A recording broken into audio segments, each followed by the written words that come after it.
नमस्कार। आप लोगों का सभी का स्वागत है। संडे वाले दिन 11 बजे आप लोग आए, लेकिन इतना इम्पोर्टेंट ब्रीफिंग है कि हम लोगों के लिए 11 बजे का कल जल्दी नहीं है, तो मैं अनुरोध करूंगा वित्त मंत्री जी से कि मैडम आज का ब्रीफिंग जो है वो शुरू कर दें।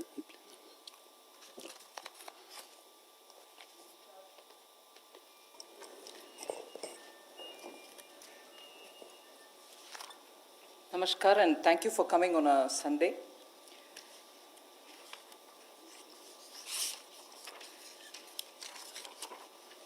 Today marks the last of the tranches of announcement subsequent to Prime Minister's address to the nation.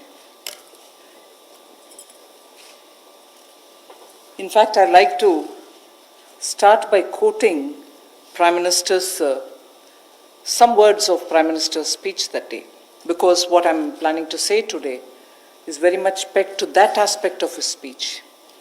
And I quote, "As a nation today, we stand at a very crucial juncture." He spoke in Hindi, and a version of it in English has been translated. I'm using that. As a nation, we stand at a very crucial juncture. Such a big disaster is a signal for India. It has brought a message and an opportunity, unquote. He also used the expression crisis and an opportunity. That again leads to me to refer to his expression that we need now to build an Atmanirbhar Bharat. So, laying the foundation for what I want to say today, a little again quote from the Prime Minister. Quote, "In order to prove the resolve of a self-reliant India, land, labor, liquidity and laws all have been emphasized in this package." So, a message from the pandemic, the challenges that it throws, the crisis and the challenge, and also looking at a self-reliant Bharat, an India which is going to be strong enough to meet the global challenges, but primarily looking at land, labor, liquidity and laws to bring that strength back to India and build a Atmanirbhar India. So, in the last 4 days of announcements, particularly the last 2 days, have had several reforms addressing the land, labor, liquidity and the laws. Today, we will be continuing in that series. PM also had said, "Jaan hai to jahan hai."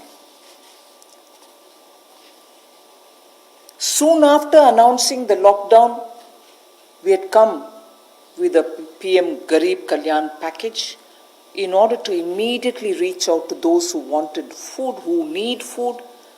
We were not doing a favor to them, it was our duty. So we quickly went in to give next 3 months the requirement of grains as per the PDS, plus free grains also, because we didn't want them to scout for money to go and search for grains. Pulses were also given for 3 months in advance. And here, I would want to say a word in appreciation of the efforts that the Food Corporation of India, NAFED and the state governments all together put in, facing the logistics challenge that this posed, upfront giving all the grains and the pulses as promised to everybody who needed it as per the cards in every nook and corner of the country. It was a logistic challenge. Although the FCI and the NAFED and the state governments are quite adept at doing it, but all at one go upfront was a major issue because huge quantities had to go. But notwithstanding the lockdown, I again want to say the FCI, the NAFED, and the state governments all came into the picture, made sure that quantity of grains were lifted, and gave them the workers who couldn't travel back, who actually could procure the grains from their carts. But there were also workers who couldn't go back to their homes, who stayed in the camps, because PM had very clearly said early, in one of his early messages, stay where you are. And state governments ensured that they prepared meal, NGOs participated in this, charitable organizations also made sure that these workers who are not able to go back home are attended to. Many employers also kept their workers in their own premises and gave them food and place to be. The PM Garib Kalyan used the technology available and therefore was able to do direct benefit transfer of cash for the various categories. I just want to quote some of these numbers now before I begin today's issue because of the size of what is shown in these figures. The number of people to whom directly to their accounts money could reach because technology, direct benefit transfer technology, was in time adopted and implemented with such missionary zeal over the last 4 years. Otherwise, this wouldn't have been possible at all. PM Kisan beneficiaries as of 16th May, I'm strictly talking about the announcements and their impact. One-time transfer of 2,000 rupees each has reached 8.19 crore farmers. And that amount is about 16,394 crores. NSAP beneficiary, the old age and others, first installment 2.812 crores of people, 1,405 crores of rupees in the first installment, again 1,402 in the second installment.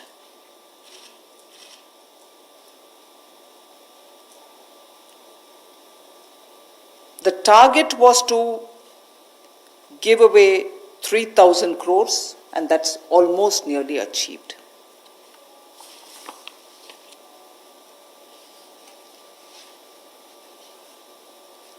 Jan Dhan account holding women under the PM Garib Kalyan were credited into 20 crore people's accounts. And that amounts to 10,025 crores of rupees.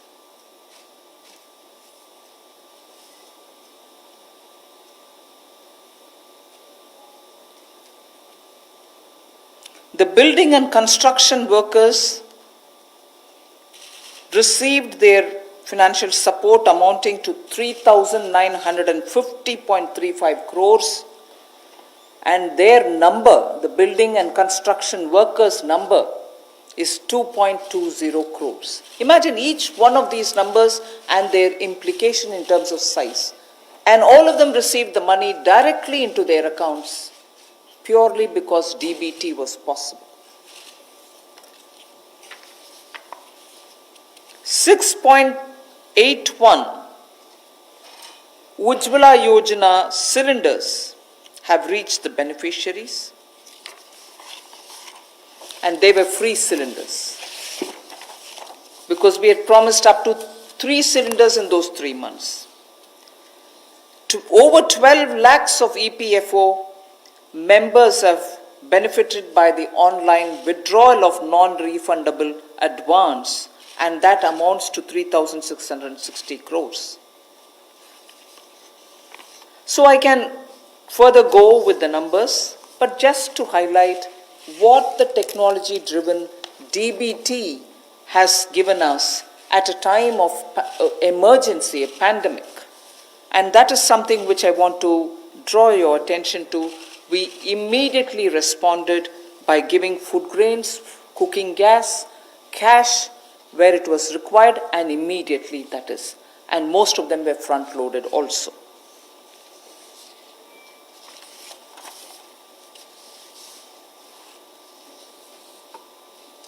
When the lockdown got extended, free grains and dal was also given for a further 2 months more.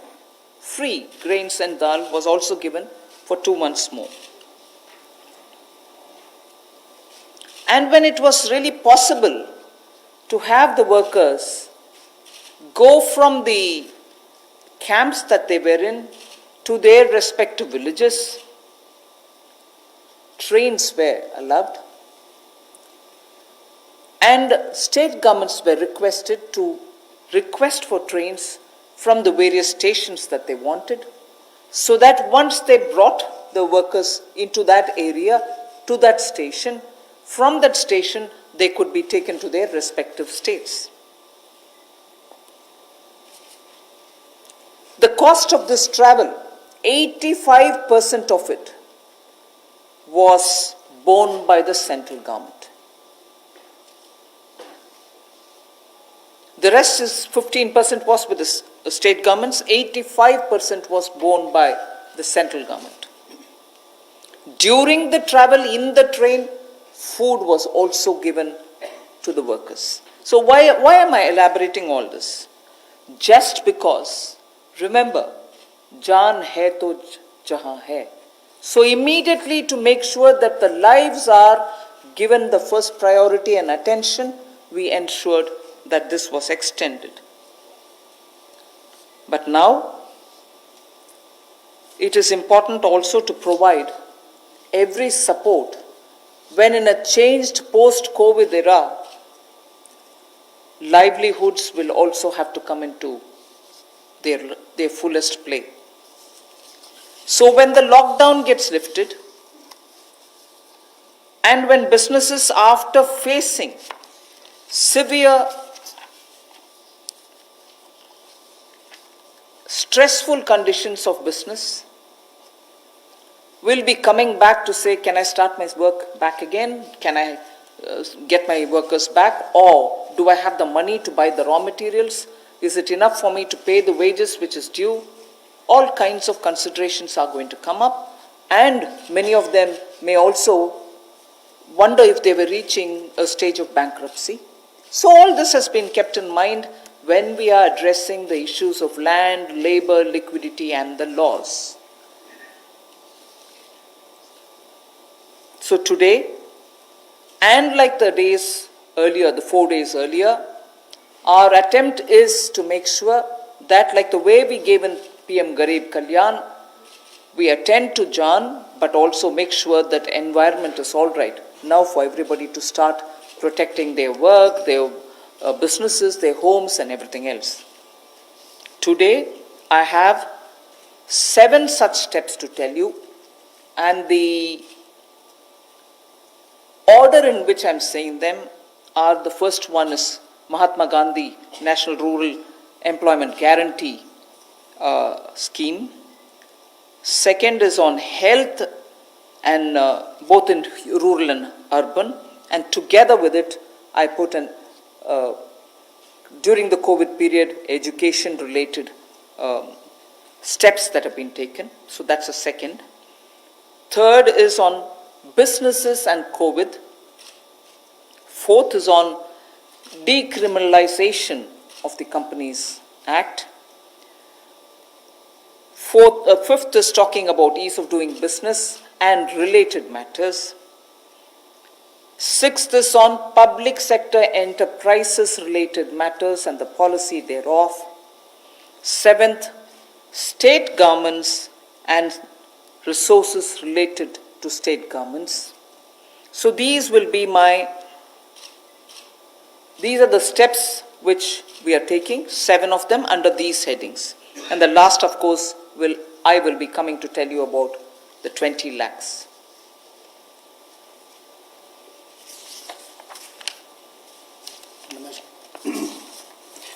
नमस्कार। आत्मनिर्भर भारत अभियान में माननीय प्रधानमंत्री जी ने हम सबके सामने बात रखी, देश के प्रति संबोधन किया।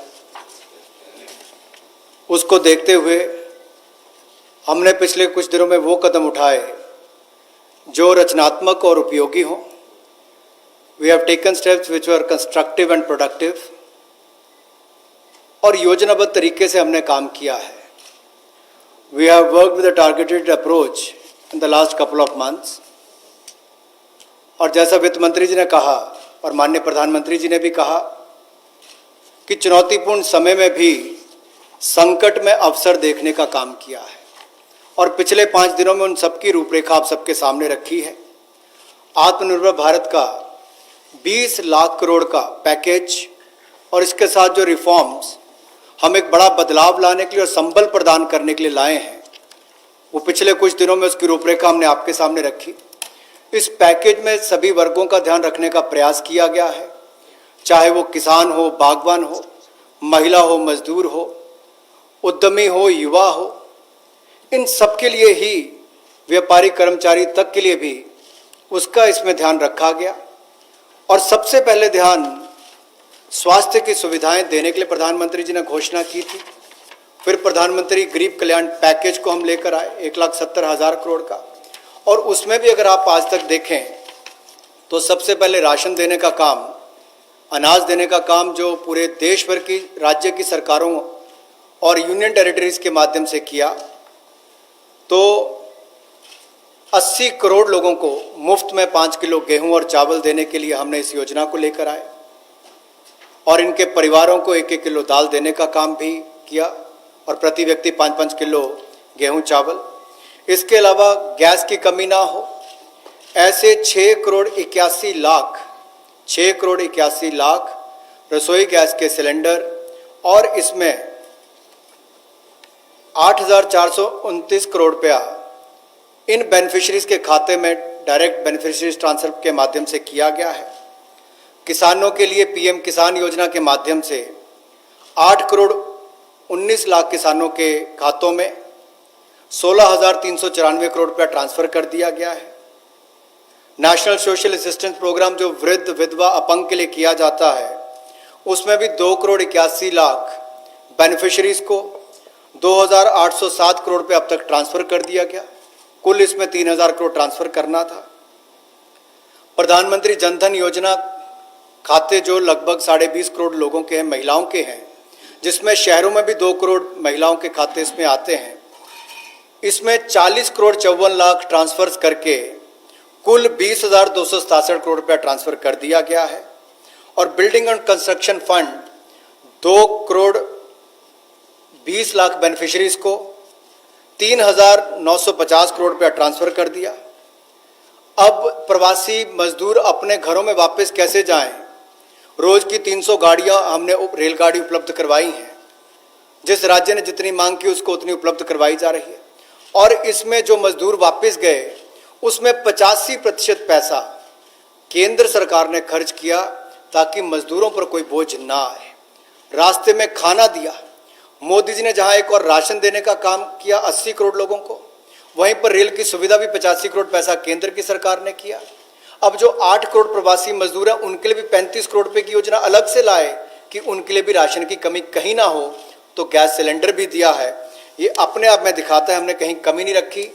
और ऐसे 12 लाख लोगों ने ईपीएफओ में से अपने 3,360 करोड़ रुपया पिछले 2 महीनों में निकालने का काम किया। ये सब कदम उस दिशा में है ताकि संकट की घड़ी में भारत के किसी व्यक्ति को कोई मुश्किल ना आए। हो सकता है कहीं थोड़ी बहुत कमियां रही हों, लेकिन प्रयासों में कोई कमी आगे भी नहीं छोड़ी जाएगी। अगर एमएसपी खरीद पर देखा जाए तो 74,300 करोड़ रुपया उस पर भी खर्च किया गया था। और जो 4.25 लाख करोड़ के ऋण किसानों ने लिए थे उसमें भी 3 महीने का मॉरेटोरियम अलग से दिया गया।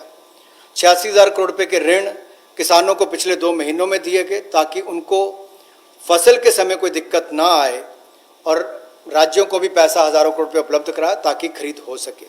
ज़्यादा इस पर लंबी बात ना करता हुआ आज हम आपके सामने कुछ रिफॉर्म्स लाए हैं जिससे अर्थव्यवस्था को और बल मिलेगा, और इसकी जानकारी माननीय वित्त मंत्री जी आपके सामने रखेंगे।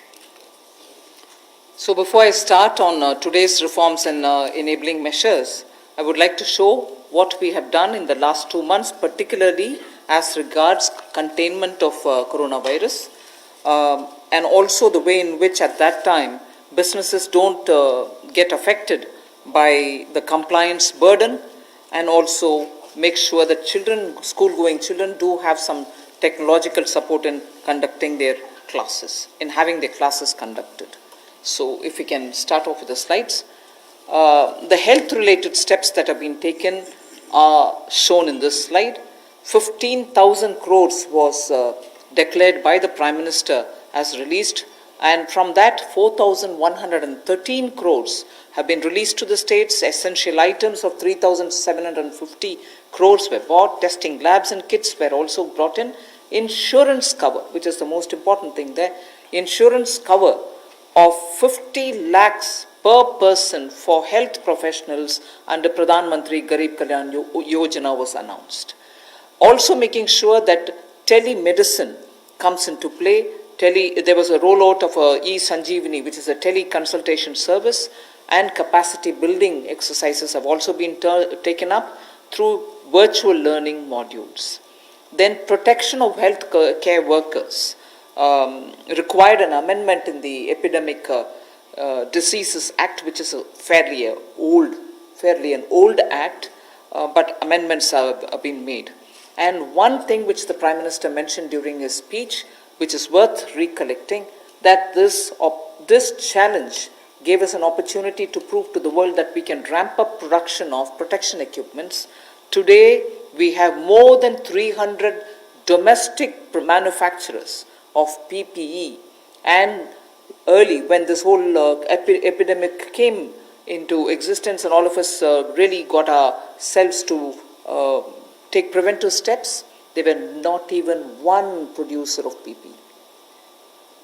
Already we have supplied about 51 lakhs of PPEs, 87 lakhs of N95 masks, and also 11.08 crores of hydroxychloroquine tablets.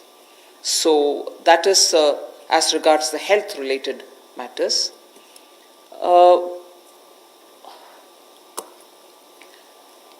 Ease of doing business, quite a few things have happened, but because I'm going to elaborate it as part of my package, I will not attend to it now. You can go over to the next slide.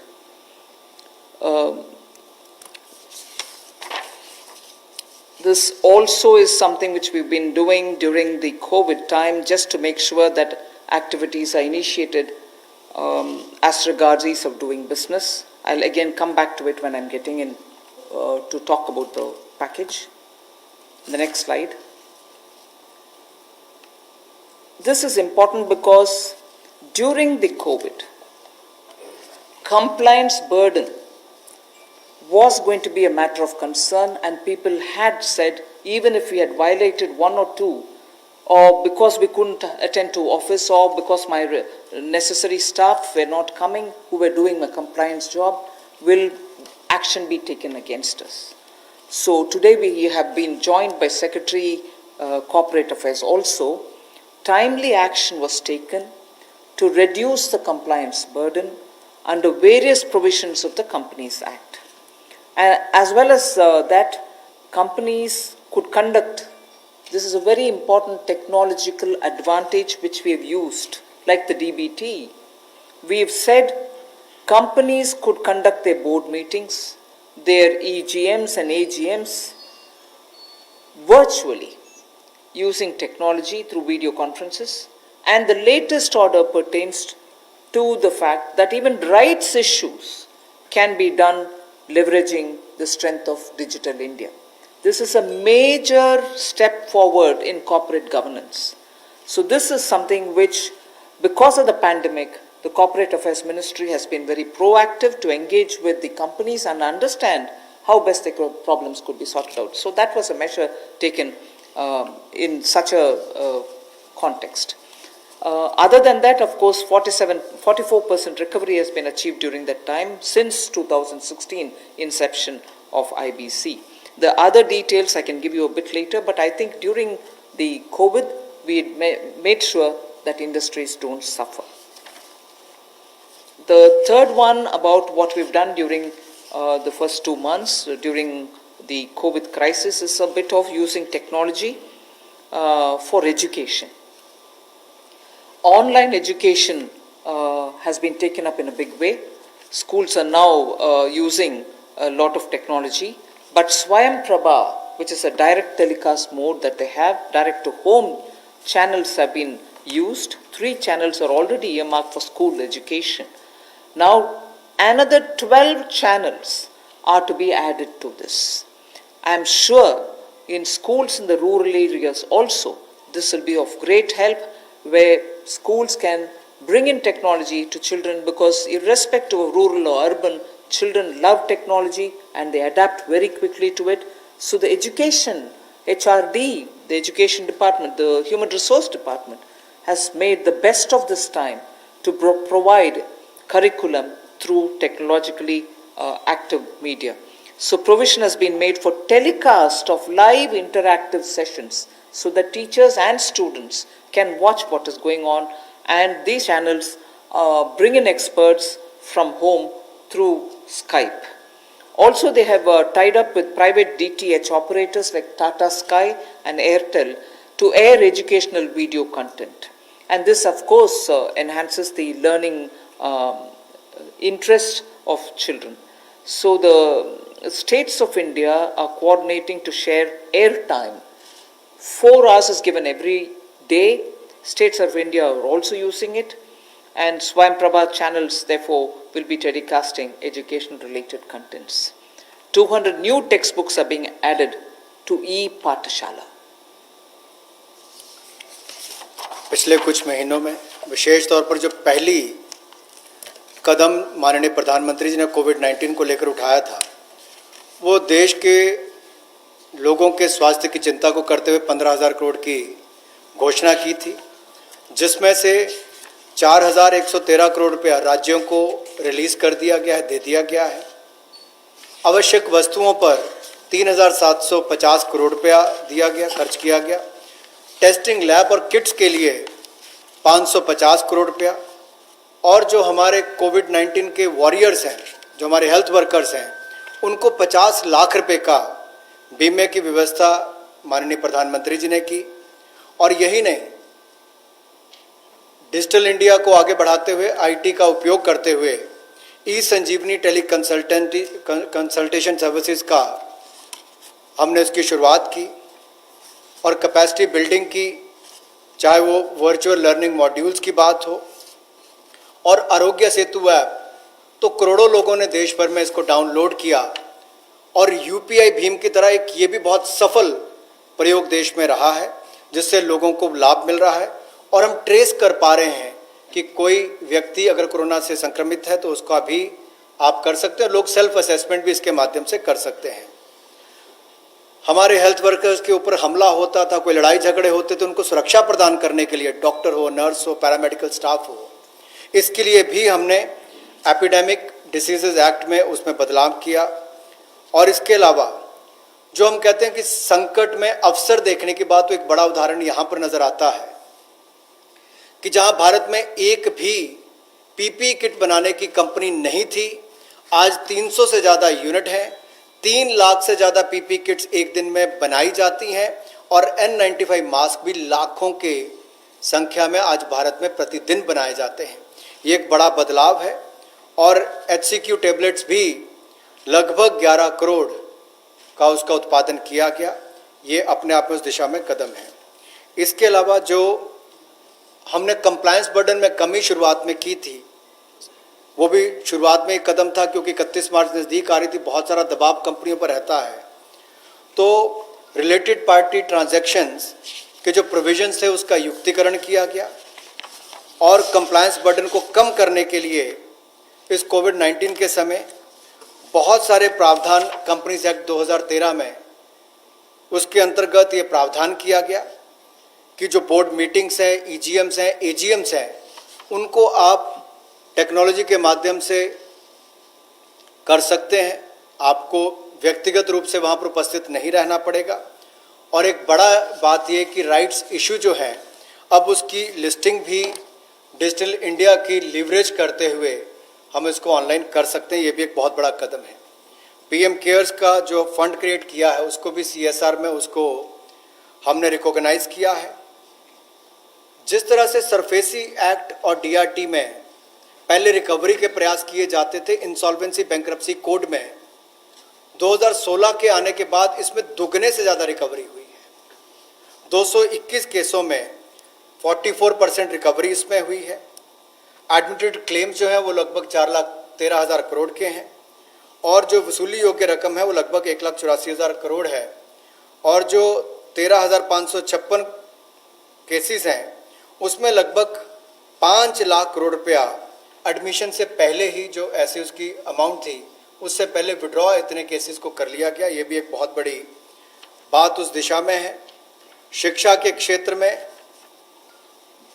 Technology का उपयोग कैसे हो, अब एक media में भी चर्चा थी, सोशल मीडिया में भी, कि गरीब के बच्चे तक कोविड-19 के समय शिक्षा की व्यवस्था कैसे पहुंचाई जाए। ये चुनौतीपूर्ण समय है, लेकिन हमारे एचआरडी मंत्रालय ने इसको बड़ी जिम्मेदारी और गंभीरता के साथ लिया और प्रधानमंत्री जी के निर्देश पर अगर कुल मिलाकर देखा जाए, जैसे स्वयं प्रभा डीटीएच चैनल पहले चलते थे, आज भी चलते हैं, वो मदद और सहयोग करने के लिए उसके माध्यम से इन लोगों तक पहुंचा जाएगा जहां पर इंटरनेट की सुविधा नहीं है।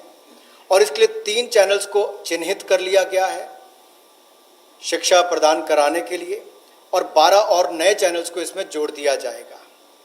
यही नहीं, लाइव इंटरैक्टिव सेशंस इसका टेलीकास्ट भी हो सके, इसका प्रावधान भी एक्सपर्ट्स के माध्यम से किया गया ताकि स्काइप के माध्यम से आप इसका कर सकें। प्राइवेट डीटीएच ऑपरेटर्स तक भी हम पहुंचे हैं ताकि टाटा स्काई, एयरटेल और ऐसे जो बाकी प्लेटफॉर्म्स हैं उसके माध्यम से भी हम अपनी पहुंच बढ़ाकर देश के करोड़ों लोगों तक पहुंच सकें और शिक्षा को उन तक पहुंचा सकें। हमने राज्यों से भी अनुरोध किया है कि आप 4 घंटे का हमें ऐसा कंटेंट एजुकेशन का दें ताकि हम स्वयं प्रभा चैनल पर उनको दिखा सकें। और दीक्षा प्लेटफॉर्म के 66 करोड़ हिट्स अब तक हुए हैं 24 मार्च तक और 200 नई टेक्स्ट बुक इसमें जोड़ी गई है ई पाठशाला के माध्यम से।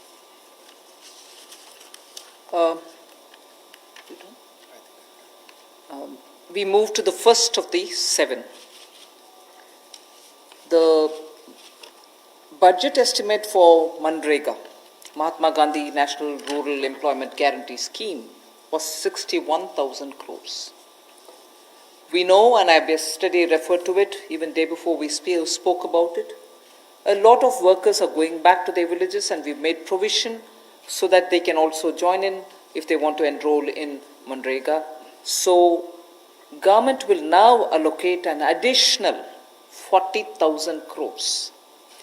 This way, we'll ensure that during the monsoon season, and since many of them have gone back to their villages, and if they enroll, they will get the jobs. So 40,000 crore of rupees is additionally given over and above the BE.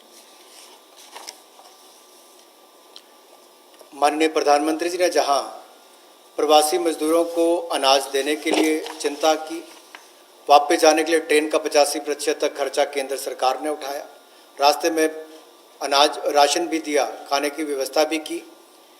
अब जब वो वापस अपने घर जाएंगे तो काम की कमी ना हो, इसके लिए 300 करोड़ % ज़्यादा इसमें जनरेट होंगे और इसके लिए 40,000 करोड़ रुपए का अतिरिक्त प्रावधान भारत सरकार ने किया है ताकि ग्रामीण क्षेत्रों में रहने वाले जो हमारे यहाँ से प्रवासी मजदूर वापस गए उनको काम की कोई कमी ना आए और आय के साधन भी हो सके।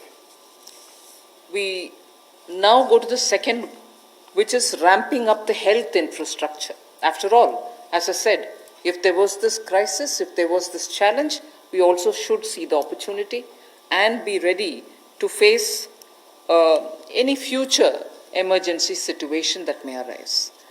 Health reforms and initiatives have been put in place. Public expenditure on health will be certainly increased. Investments at the grassroots level will be ramped up for health and wellness centers, both in the rural and urban areas. Remember that we had been talking about wellness centers so that they can be in tier 2 and tier 3 cities, and particularly giving focus in aspirational districts. We also spoke about the viability gap funding for the social infrastructure only yesterday. So we will be ramping up all the wellness centers and health infrastructure. All districts will have an infectious diseases block in their hospitals. All districts. Then lab, in Delhi we have a lot of path labs moving around and which facilitates people's lives. Lab networks in rural areas are not adequate. So public health labs will be set up at all block levels, not just in district, but block levels we will have public health labs.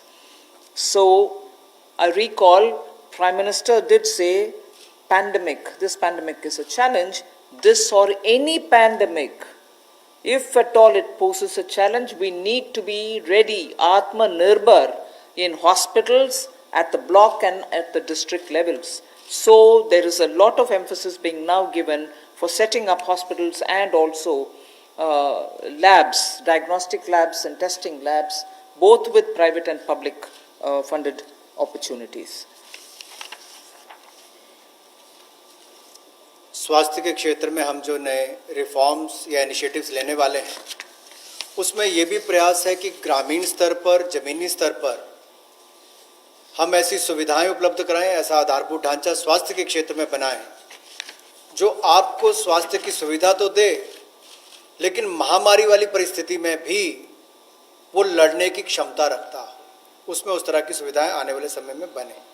इसके लिए सरकारी व्यय को स्वास्थ्य के क्षेत्र में बढ़ाया जाएगा और स्वास्थ्य संस्थानों के लिए जो जमीनी स्तर पर है उसमें और हेल्थ और वेलनेस सेंटर को ग्रामीण और शहरी क्षेत्रों में और सेमी अर्बन जो अर्ध शहरी क्षेत्र है उसमें भी बढ़ावा दिया जाएगा। सभी जिला स्तर के अस्पताल जो हैं उसमें भी इन्फेक्शियस डिसीजेस के लिए, ताकि भविष्य की महामारी से लड़ने की क्षमता उनकी बने, उसके लिए कदम उठाए जाएंगे। जो लैब नेटवर्क है उसको भी और मजबूत किया जाएगा और एकीकृत पब्लिक हेल्थ लैब्स सभी जिलों में और ब्लॉक लेवल्स पर यानी कि खंड स्तर पर इनको बनाया जाएगा ताकि आने वाले समय में महामारी से लड़ सकें और शोध को वृद्धि देने के लिए, रिसर्च को वृद्धि देने के लिए national institutional platform for one health ये ICMR के माध्यम से होगा और नेशनल डिजिटल हेल्थ मिशन इसका पूरा ब्लूप्रिंट तैयार करेगी। Along with health, as my second point, Manrega was the first, now this one is the second, health and education. The next slide shows you what efforts have been made as a result of learning from the pandemic experience. PM eVidya program for multimode access to digital online education will be launched immediately, and this will consist of Diksha, which gives a one nation, one digital platform facility, and this is for school education. One earmarked TV channel for each class from class 1 to 12. One earmarked TV channel per class, one channel will also be part of this. Then there will be extensive use of radio, community radio and podcasts. So technology in a big way into education. Extensive use will be made of radio also. Special e-content for visually and hearing impaired children. This is going to be one of the very big step forward, and I personally feel very touched by the HRD's attempt to ensure that Divyang children also get equal access to good quality education. So special e-content for visually and hearing impaired children, and the top 100 universities will be permitted and will be automatically allowed to start online courses,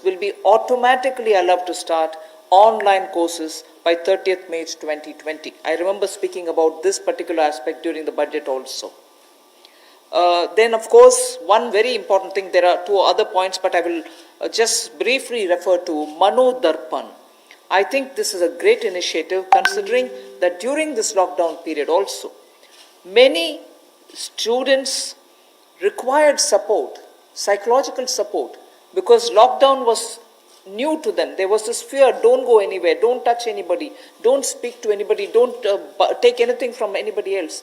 Children were definitely stressed because of this, and an initiative for psychological support of students, teachers and families, the larger thing being for mental health and emotional well-being, is being launched immediately. There are other two things, but for want of time, I would rather briefly touch this and get to the next.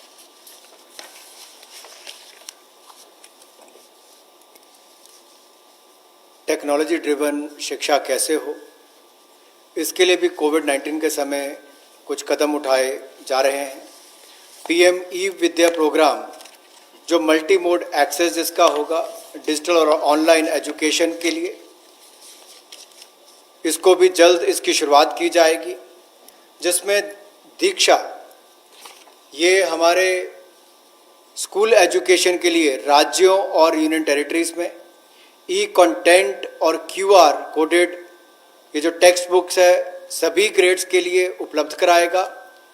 One nation one digital platform इसका नाम है। और यही नहीं, एक चिन्हित channel भी होगा प्रति क्लास के लिए, यानी कि प्रति क्लास के लिए चिन्हित चैनल होगा। So one class one channel, ये भी हम पहली से 12वीं कक्षा के लिए करेंगे। सो ये दो नए program, one nation one digital platform, ये ई एजुकेशन के लिए, ई कंटेंट के लिए, और TV channels one class one channel ये लॉन्च किए जाएंगे। रेडियो का, कम्युनिटी रेडियो का और पॉडकास्ट का भी सदुपयोग किया जाएगा। और यही नहीं, जो हमारे दिव्यांग हैं, नेत्रहीन है या सुनने की क्षमता नहीं है, उनके लिए भी विशेष ई कंटेंट तैयार किया जाएगा ताकि उनको भी इस समय कोई कमी ना आए।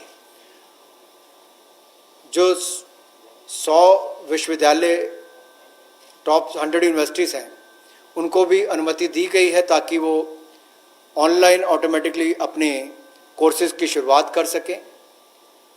आज के समय आपने देखा होगा अधिकतर बच्चों का समय टीवी के सामने या अपने स्मार्टफोन्स के सामने निकल रहा है, चाहे वो पढ़ने के लिए है या बाकी सबके लिए। गतिविधियां कम हुई है, घर से बाहर जाना कम हुआ है।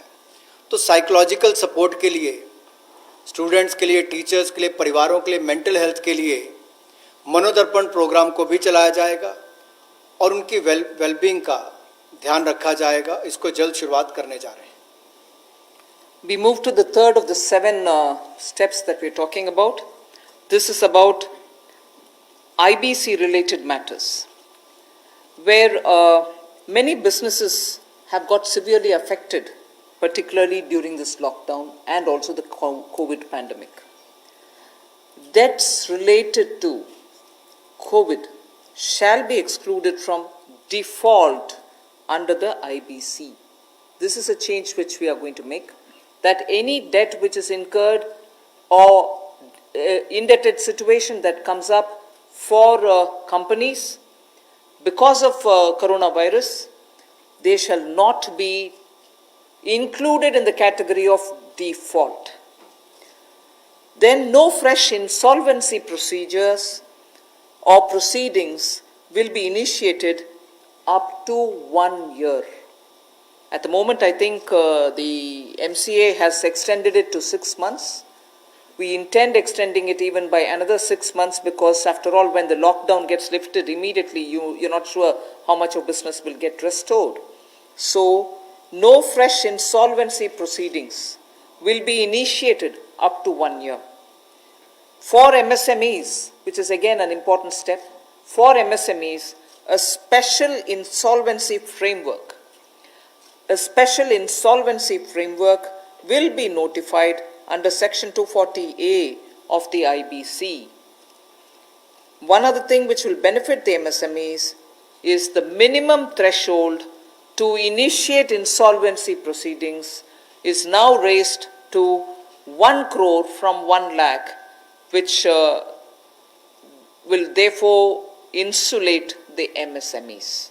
This is a major step forward, and in all probability we'll be going through an ordinance. Am I right, Secretary? An ordinance to achieve this goal immediately. Of course, we'll go back to the Parliament once the Parliament commences to have it passed as an act. जैसे हमने MSME यानी कि मध्यम सूक्ष्म लघु उद्योग की परिभाषा को बदलकर उनको जो जंजीरों में जकड़े हुए थे उससे मुक्ति दिलाई ताकि उनका विस्तार और विकास हो सके, उनकी क्षमता बढ़ सके। अब उनके ऊपर दिवालियापन की कार्रवाई ना हो, उसको स्थगित करने के लिए भी न्यूनतम सीमा जो है वो 1 लाख से बढ़ाकर 1 करोड़ कर दी गई है। इसका विशेष लाभ एमएसएमई सेक्टर को मिलेगा, जो मध्यम सूक्ष्म लघु कुटीर उद्योग है। और यही नहीं, विशेष दिवालियापन रेजोल्यूशन फ्रेमवर्क को जल्द आईबीसी कोड के अनुभाग 240A में के अंतर्गत सूचित कर दिया जाएगा। और कोविड-19 की सिचुएशन को देखते हुए जैसे जैसे परिस्थितियां आगे बढ़ेंगी, कितने समय के लिए इसको निलंबित करना है, 1 वर्ष की समय सीमा इसमें दी गई है ताकि कोई नई कार्रवाई दिवालियापन की यानी कि इंसॉल्वेंसी की कोई नई कार्रवाई इस पर शुरू ना हो सके, तो उसमें भी 1 वर्ष का समय दिया गया है। और नई इंसॉल्वेंसी की कार्रवाई शुरू ना हो, इसके लिए भी कोविड-19 से जुड़े हुए जो बाकी बात है, चाहे उससे कर्ज है बाकी हैं, उसको लेकर भी केंद्र सरकार को उसके लिए एम्पावर किया गया है, उसकी परिभाषा को लेते हुए। The next is related matter, but related specifically to the Companies Acts and the related defaults. That's the next slide. Just prior to the lockdown, we had announced that we shall extend all the compliance deadlines. This form has to be filled up by this deadline. You have to do this compliance by so-and-so deadline. All of them were extended, and so that procedural defaults don't take place. Technical or procedural defaults was one thing which people were afraid of if we hadn't extended the compliance date. So now what we are trying to do is decriminalize most of the sections in Companies Act where you have violations which are technical and procedural nature. So we want to decriminalize all of them. Then compoundable offences where there are, they can now be tried under internal adjudicating mechanism, and this way, one, it becomes simpler, it can be sorted out at the local internal adjudicating mechanism route rather than go to the courts. This will help us decongest the courts. The declogging is absolutely important for the criminal courts and for the NCLT. So amendments will now enable us to achieve all this. An ordinance again will have to be brought in for this. 7 compoundable offences altogether will be dropped, and 5 will be dealt with under alternative framework. There was a thing introduced in the Parliament, but then we didn't even have the time to take it up. But this has 1 or 2 other additional features with which we will now come up with an ordinance so that immediately it can benefit companies.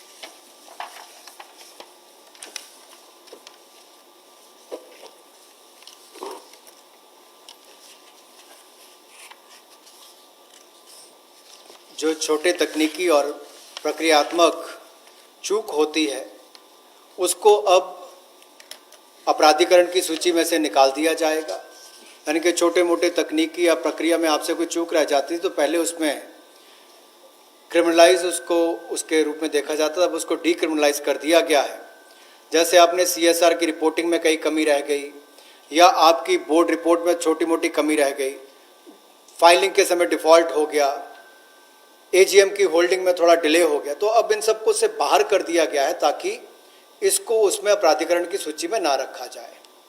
एक और बड़ा बदलाव जो है, जो compoundable offences थे उस sections में भी बड़ा बदलाव लाया गया है। उस पर मेजॉरिटी में से पहले केवल 18 सेक्शंस को इंटरनल एडजुडिकेशन मैकेनिज्म के रूप में देखा जाता था, उसके अंतर्गत लिया जाता था।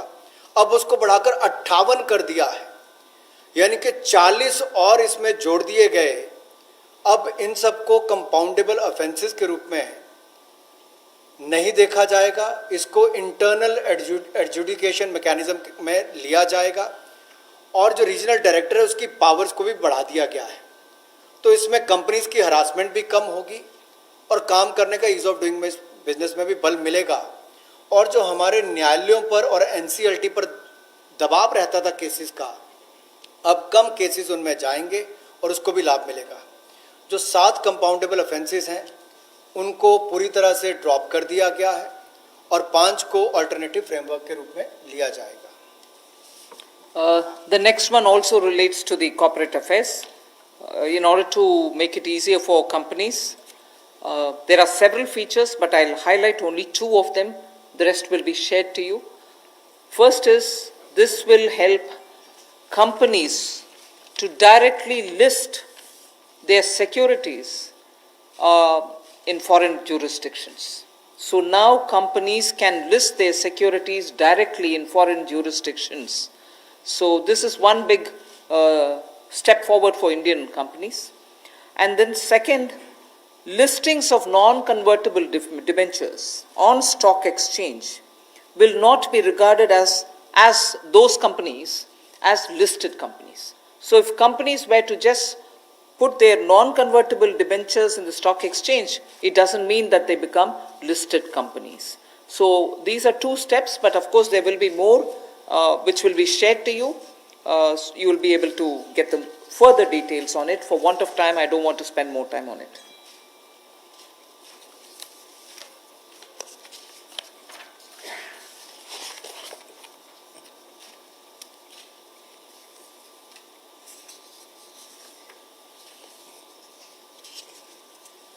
निजी कंपनियों को जो नॉन कन्वर्टेबल डिबेंचर्स को स्टॉक एक्सचेंज पर रखती हैं उनको लिस्टेड कंपनियों के रूप में नहीं माना जाएगा, लेकिन भारतीय कंपनियों को, इंडियन पब्लिक कंपनीज को ये अधिकार दिया जाएगा कि वो जायज़ विदेशी अधिकार क्षेत्र में अब पब्लिक कंपनीज को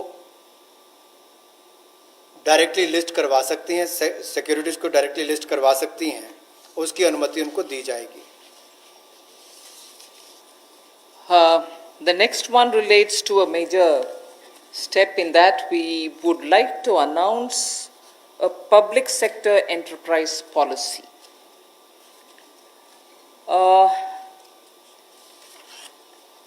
An Atmanirbhar Bharat needs a coherent policy. All sectors will be open to private sectors also. Public sector enterprises will continue to play an important role in defined areas. We need a coherent policy because sometimes you opened up some sectors in piecemeal. This sector is open but not that. That sector has always been with public sector, it shall be with public sector. It's never available for others. So, we are coming up with a coherent policy wherein private sector will be allowed to participate in every sector available, but of course public sector will continue and they will continue to play a very critical role. And public sector, when I say public sector, I mean public sector enterprises. Public sector enterprises will continue to play a very important role, and we shall now define the areas in which their presence will be impactfully felt. So the Government of India will announce a new policy which will broadly categorize strategic sectors and the others. And the strategic sectors in which the PSE, public sector enterprises, will be present will be notified. In those notified sectors where PSE, public sector enterprises will be present,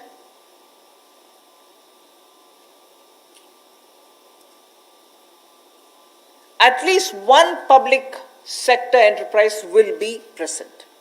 In those sectors which get notified as where you'll find the public sector enterprises, at least one public sector enterprise will be present,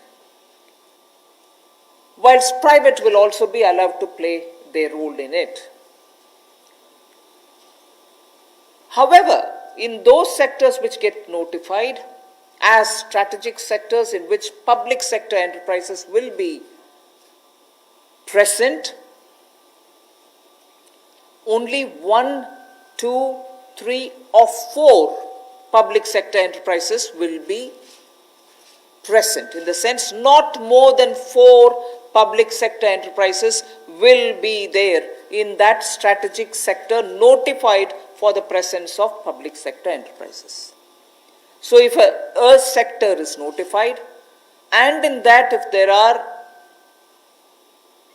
10 public sector enterprises, either they will be merged together or they will be brought together in such a way that they are only 4 or lesser.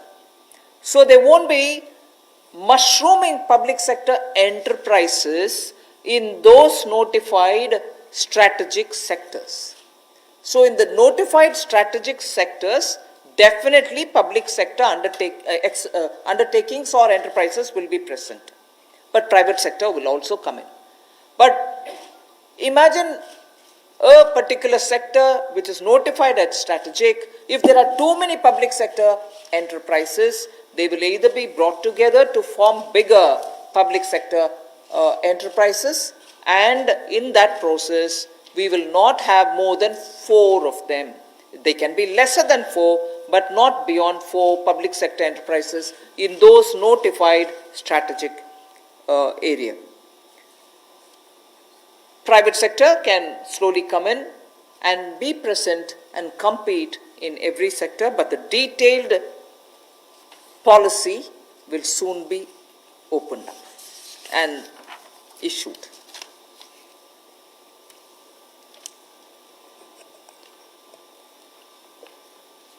Bharat और दुनिया में पिछले कुछ दशकों में बड़े बदलाव आए हैं, इसलिए पब्लिक सेक्टर एंटरप्राइजेस को लेकर भी एक नई नीति की आवश्यकता है, जिससे हम ये तय कर पाएँ कि एक लिस्ट हो जहाँ पर स्ट्रैटेजिक सेक्टर्स हमारे जो हैं उनको तय किया जाए, ताकि जो हमारे सरकारी उपक्रम हैं उनके बारे में क्या क्या निर्णय किए जा सकते हैं। ये जो लिस्ट स्ट्रैटेजिक सेक्टर्स की बनेगी, इसको पब्लिक इंटरेस्ट को यानी कि जनहित को, राष्ट्रहित को और राष्ट्रीय सुरक्षा को ध्यान में रखते हुए बनाया जाएगा, और इससे बाहर जो कंपनियां रह जाएंगी उनको प्राइवेटाइज करने के अवसर दिए जाएंगे, जहां पर प्राइवेट प्लेयर्स आकर आ सकते हैं।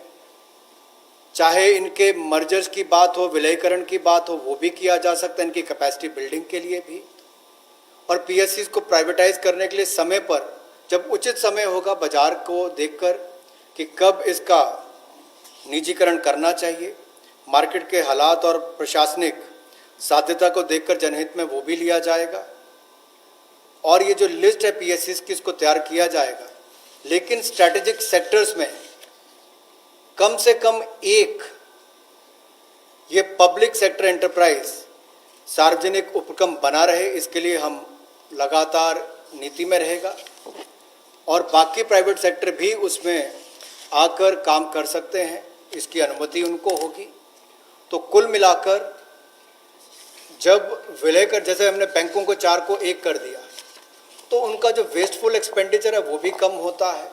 4 दफ्तरों के बजाय 1 दफ्तर में चलेंगे, 4 सीईओज के बजाय 1 चाहिए होगा। उसी तरह से उनके खर्चे कम करके उनको मुनाफा भी आता है और लोगों को भी सुविधाएं ज़्यादा मिलती हैं। तो इनको चाहे प्राइवेटाइज करने की बात हो, मर्जर करने की बात हो, या किसी होल्डिंग कंपनी के अंतर्गत लाने की बात हो, ये सारी रिफॉर्म्स उस दिशा में की जाएंगी ताकि हमारे सार्वजनिक उपक्रम अच्छा कर सकें। स्ट्रेटेजिक सेक्टर में कम से कम एक सार्वजनिक उपक्रम रहेगा, प्राइवेट प्लेयर्स आ सकते हैं, लेकिन जो बाकी हैं उसके बाहर उनका निजीकरण करने की अनुमति होगी। I move to the last of the steps today before we go to talking about other matters. Supporting state governments. The support which is already extended to the state governments in the recent past in the context of the COVID lockdown. we completely recognize that, like the center, states are also facing a sharp decline in their revenues. Despite all this, we have consistently extended the support which is needed to be extended to the states, particularly because they are at the front end of fighting the COVID pandemic. Taxation devolution, if everything had been normal, as per the budget estimates, what had to be devolved to the states, we have devolved. 46,038 crores was devolved in April, which is based on the calculation provided in the budget, based on the BE, and that devolution happened as though everything is normal, as was presented in the budget. But of course, after budget, things did change because of the pandemic. But 46,038 crores has been devolved based on the budgetary estimates. Next, revenue deficit grants to the states, 12,390 crores, was given on time. We have not, because our revenues or, there are difficulties, we have not held back. And it's our duty. I'm not saying I've done a favor. It's our duty. We have given it. Revenue deficit grants to the states of 12,390 crores was given on time in April and May, despite centers' stressed resources. What normally gets devolved over a couple of months, the SDRF, State Disaster Relief Fund, in advance was released, keeping in mind that there is a pandemic which the states are fighting, and this release happened even in the first week of April. First week of April, which is the beginning of the financial year, 11,092 crores was released, which is the SDRF fund, which normally would have got released as and when there is a situation.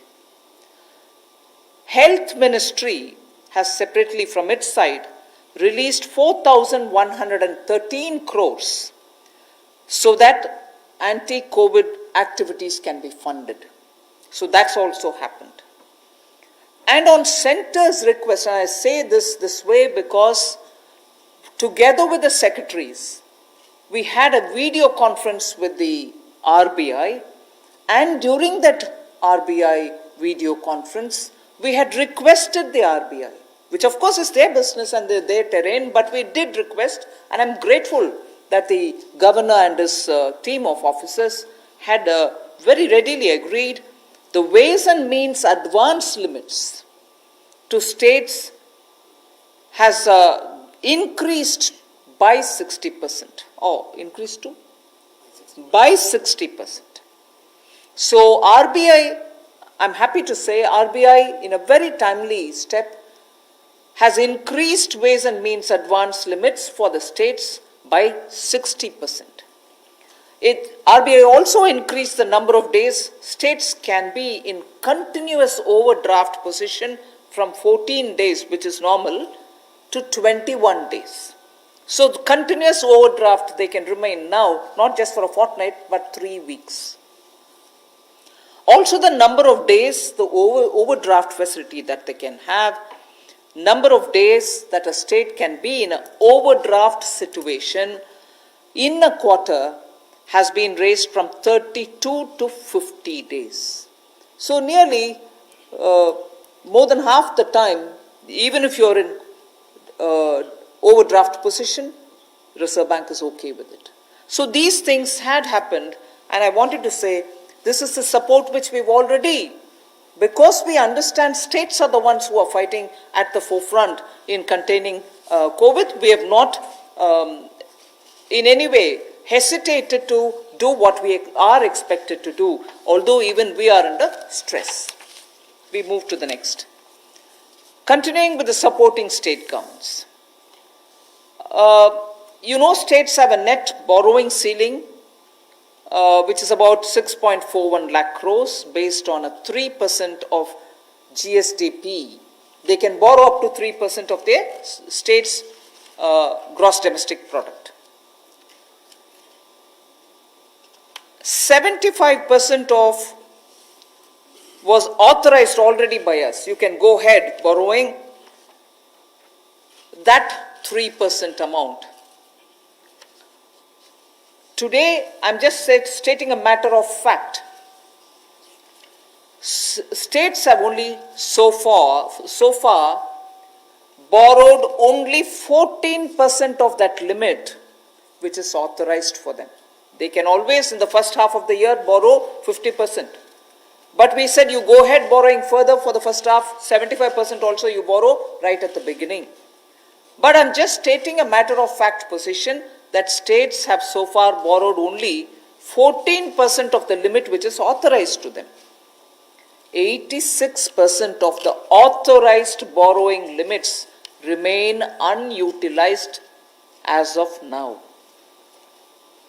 Nevertheless, because chief ministers have written to the Prime Minister, finance ministers have written to me saying, please increase our borrowing limit. It is now 3% of your state's GSDP. We have now agreed to increase this to 5%. Because it's an unprecedented situation, we have acceded to the demand of the states and increased their borrowing ceiling from 3 to 5%. This will give an extra 4.28 lakh crores to the states. 86% is remaining, although it is authorized, it is remaining unutilized. Only 14% has been utilized by the states. They have requested us for increasing the cap for borrowing from 3%. So we've agreed to increasing the borrowing limit to 5%. So an additional 4.28 lakh crores will be available as extra resources for the states.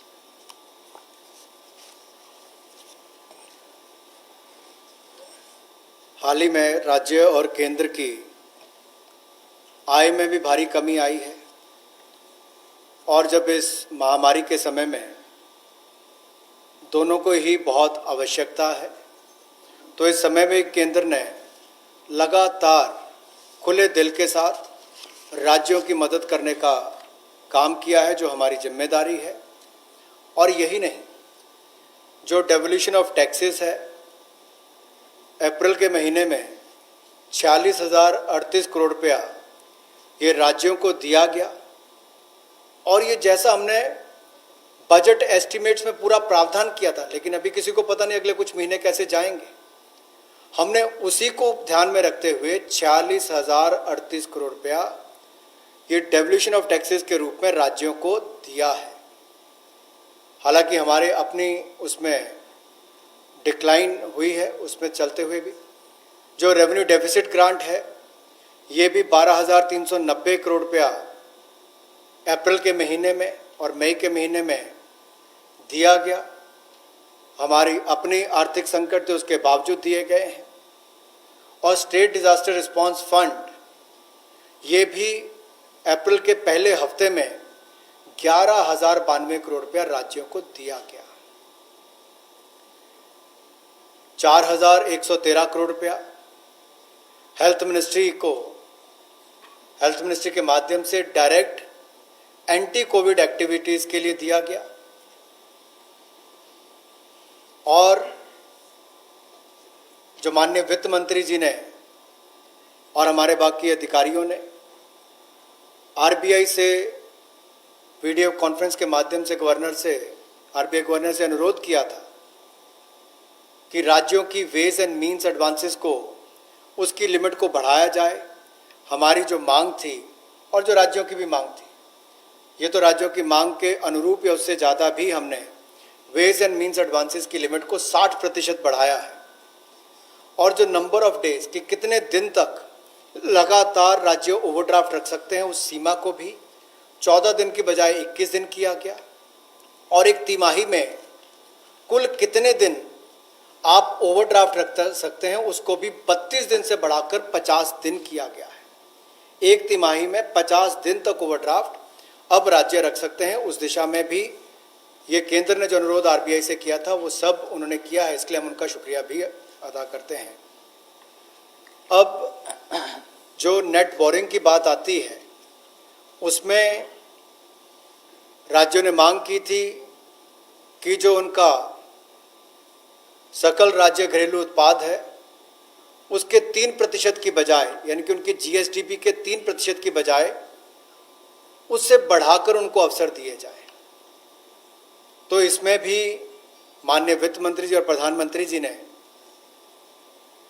जो राज्यों की boring की ceiling है उसको बढ़ाया है और इसको 3% से बढ़ाकर विशेष बढ़ोतरी की है। 3% से बढ़ाकर 5% किया है, जो लगभग 70% की वृद्धि है। लेकिन जो अभी भी हमने इससे पहले उनको अनुमति दी थी कि जो आपका 3% भी है आप उसका ज़्यादा पैसा पहले रेज कर सकते हो, पहले तिमाही में, इन 2 महीनों में। उसमें भी जो 75% उनको ऑथराइज किया था मार्च महीने में, और राज्यों के ऊपर हमने छोड़ दिया था कि आप जितना लेना चाहें 75% तक आप ले सकते हैं, उसमें भी केवल 14% तक ही उन्होंने अपनी जो ऑथराइज लिमिट थे उसका बोरो किया है। 86% अभी तक भी उन्होंने उसका इस्तेमाल नहीं किया। लेकिन उसके बावजूद हम इसको 3% से बढ़ाकर 5% कर रहे हैं। ये अपने आप में एक बड़ी कदम उस दिशा में लिया है जो केंद्र ने राज्यों की मदद करने के लिए लिया, और जो उनकी मांग थी उसको पूरा भी किया है। इससे राज्यों को 4,28,000 करोड़ रुपया अतिरिक्त संसाधन मिलेंगे, जिससे राज्यों को बहुत बल मिलेगा। I move to the next one, which is also about the state governments and the extra borrowing limits that we are extending. Part of the borrowing will be linked to specific reforms. From 3 to 5 is the increase. From 3 to 3.5, unconditionally we extend. The next 1%, which is up to 4.5%, we will release in 4 tranches of 0.25%, each one linked to each of the tranches linked to a clearly specified, measurable and feasible reform which is necessary as an action to be taken. And why do we want this linkage with reform, state level reform? Because we want to make sure that the poor benefit by all the monies which are getting borrowed, and we from the center and states are collectively committed to, for instance, implementing one nation, one ration card, implementing ease of doing business at the district levels, power distribution and related issues. We spoke about the DISCOM problems, GENCOs not getting paid, and the urban local body revenues related issue. So I repeat, we have increased the borrowing limit for the states from 3 to 5. From 3 to 3.5, the additional, that 0.5% is unconditional. After that, up to 4.5, that 1% increase will be released in 4 tranches, and each one of those tranches will be linked to reforms which have to be taken with specified, measurable, feasible action. The next one, which is another 0.5, because I would have touched 4.5 with that, the last 0.5 will be given as soon as the milestones are achieved, not in all the 4, but at least in 3 of these conditions. So if you're talking of one nation, one ration card, ease of doing business, power distribution related matters, urban local bodies matter, there are 4. From among the 4, if at least 3 are completed, the last 0.5% will be released. So 3.5 unconditional, another 1% in 4 tranches linked to 4 of those different measures, and the last 0.5 to be released once at least 3 of those 4 are achieved. पिछले कुछ दिनों में आत्मनिर्भर भारत के 20 लाख करोड़ के package के साथ आपने बहुत सारी रिफॉर्म्स भी केंद्र सरकार के द्वारा लाई गई। ये ऐतिहासिक भी थी और मैं तो कहूँगा अगर भारत के संदर्भ में 2020 को 2020 को देखा जाएगा तो ये ईयर ऑफ रिफॉर्म्स के रूप में देखा जाएगा। अब इसमें राज्य की सरकारें भी अगर रिफॉर्म्स लाती हैं तो इसमें संघीय ढांचे में और बल मिलेगा और नीचे तक जो हम आत्मनिर्भर भारत बनाने की बात करते हैं उसी दिशा में एक बड़ा कदम है। तो 3% से जो 5% तक जो अपने जीएसडीपी का के मुकाबले उनको पैसा रेज करने के लिए अनुमति दी गई है, उसमें कुछ रिफॉर्म्स के साथ हमने उसको जोड़ा है। 4 क्षेत्रों के लिए जोड़ा है जिसमें one nation one ration card हो, जिससे सबसे बड़ा लाभ प्रवासी मजदूरों को मिलेगा, गरीब लोगों को मिलेगा। ईज ऑफ डूइंग बिजनेस में जहां बाकी रिफॉर्म्स हमने एमएसएमई सेक्टर की परिभाषा या essential commodities act APMC act में बदलाव करने से की हो, power reforms power distribution sector के लिए, उसी तरह से अर्बन लोकल बॉडीज में आय के साधन कैसे बढ़े ताकि आने वाले समय में ये जो कर्जा राज्य की सरकारें ले रही हैं इनके ऊपर बोझ ना बने और इनके अपने आय के साधन भी बढ़े, रिफॉर्म्स भी ला सकें, उस दिशा में बड़ा कदम है।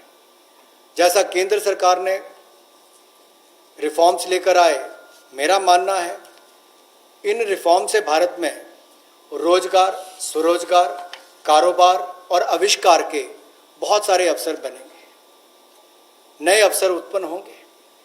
इसी तरह से राज्यों के लिए भी इस तरह के रिफॉर्म्स को साथ में जोड़कर देखा गया जिससे राज्यों में भी रिफॉर्म्स आए।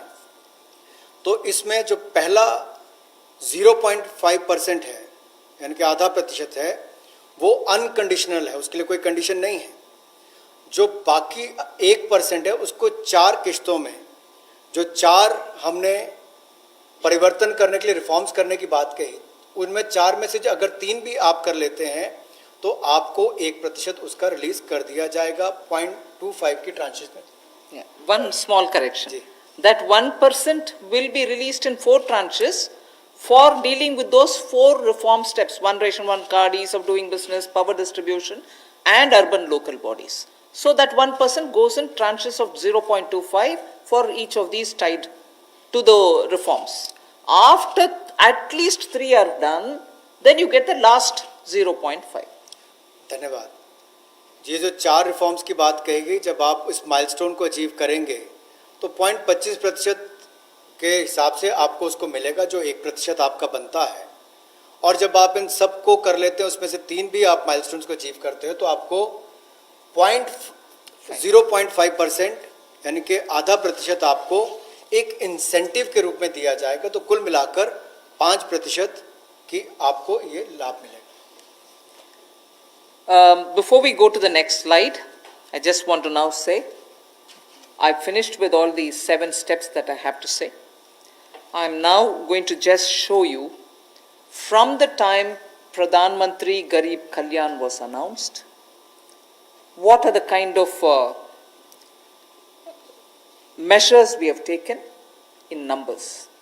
That will be of great interest to you all because I remember many of you, my friends, have been asking from day one, what's this 20 lakh? You have the answers today. Stimulus from earlier measures, which is the one which starts from Garib Kalyan. This does not include any of those 4 days before today. Today is the 5th day. So these 5 tranches are not yet shown here.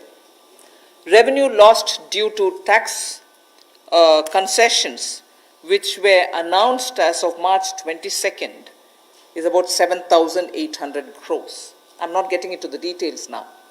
Then you have Pradhan Mantri Garib Kalyan package, which is at 1.70,000 crores.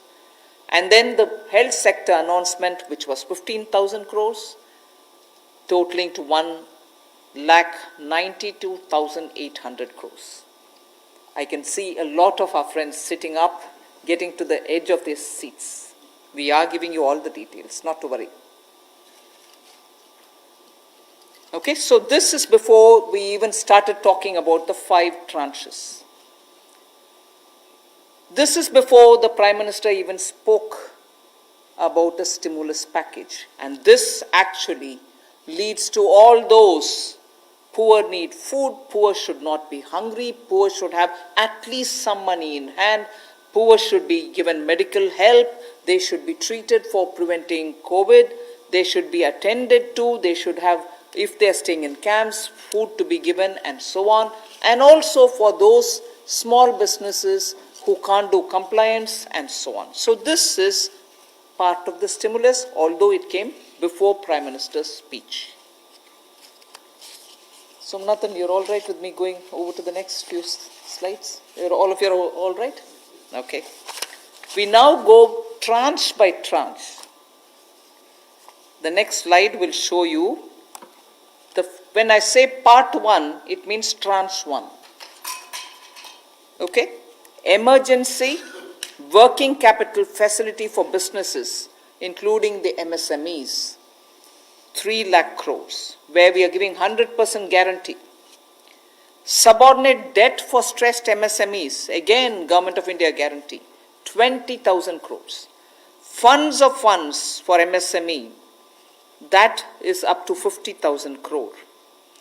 EPF support for business and workers, 2,800 crores. Reduction in EPF rates, 6,750 crores. Special liquidity scheme for NBFCs, HFCs, Housing Finance Corporations and microfinance institutions, 30,000 crores. Partial credit guarantee scheme, which is the second version because we had announced one earlier, for liabilities. The earlier one looked at asset side. This one looks at the liability side. And earlier it was probably guaranteed 10%. This time it is 20% guarantee for the first loss. So NBFC, HFC and MFIs, 45,000 crores. Liquidity injections for DISCOMs, 90,000 crore. Reduction in TDS and TCS rates, down by 25%, 50,000 crores. So all this takes the first day announcements total to 5,94,550 crores. Can we move to the second? Second tranche, free food grain supply to migrant workers for 2 months, which I did repeat now. First tranche per PM Garib Kalyan, but the second one, 3,500 crores. Interest subvention which I announced for the Mudra Sishu loans, 1,500 crores. Special credit facility to street vendors. 50 lakh street vendors were to benefit out of it. Each would get up to 10,000 rupees. I had announced it earlier. That takes 5,000 crores. The CLSS Middle Income Group Housing Program, 70,000 crores. Additional emergency working capital, which we said will benefit small and marginal farmers, 30,000 crores. Then I spoke of Kisan Credit Card and additional credit which we want to extend to 2.5 crore farmers. That sixth item, which refers to KCC, was to benefit 2.5 crore small farmers, 2 lakh crores. So the second day's announcement, second tranche, totals to 3,10,000 crores. I move to the third tranche. Micro food enterprises. I get very mixed up with the food micro enterprises, micro food enterprises. I'm comfortable calling them micro food enterprises. Micro food enterprises which were to benefit 2 lakh units, meaning 2 lakh small entrepreneurs who are running their food processing centers can all benefit, and that would mean 10,000 crores. Pradhan Mantri Matsya Sampada Yojana, 20,000 crores. Top to total, if you remember, tomatoes, onions, and potatoes had quite a lot of assistance rent under Operation Green. We said this is being extended to the next 6 months. And now that will be extended to all others. That is why total So what was pertaining to tomatoes, onions and potatoes now is going to include a whole gamut of vegetables and greens and fruits. Operation Green gets 500 crores. Agri-infrastructure fund, the farm gate infrastructure which I've spoken about, 1 lakh crores. Animal husbandry infrastructure development, which we spoke about yesterday also, dairy development, this is 15,000 crores. Promotion of herbal cultivation, I did speak to you all elaborately about it, 4,000 crores.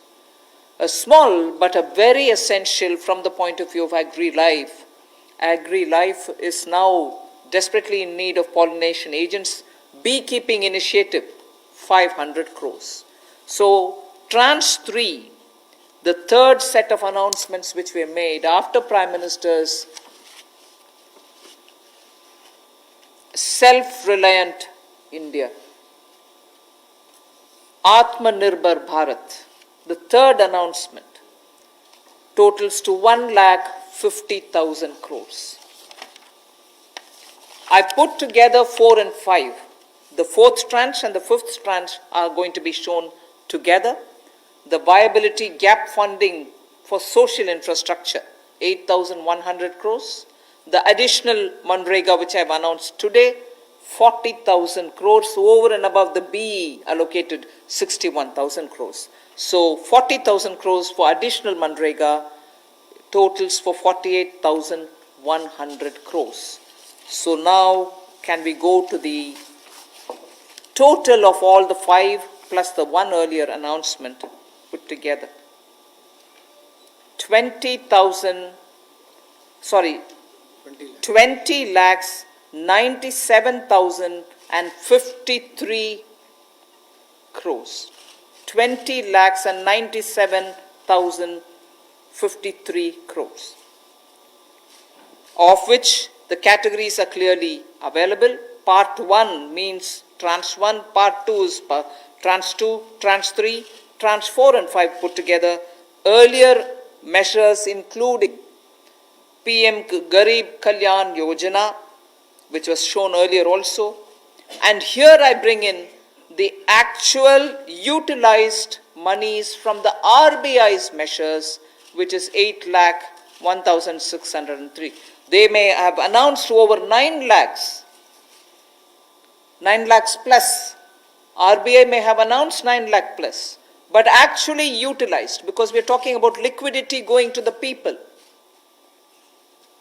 8 lakhs 1,603 is what is the actual figure we've taken. So the total, as Pradhan Mantri ji had announced, is 20 lakhs for the stimulus. I have finished. Thank you.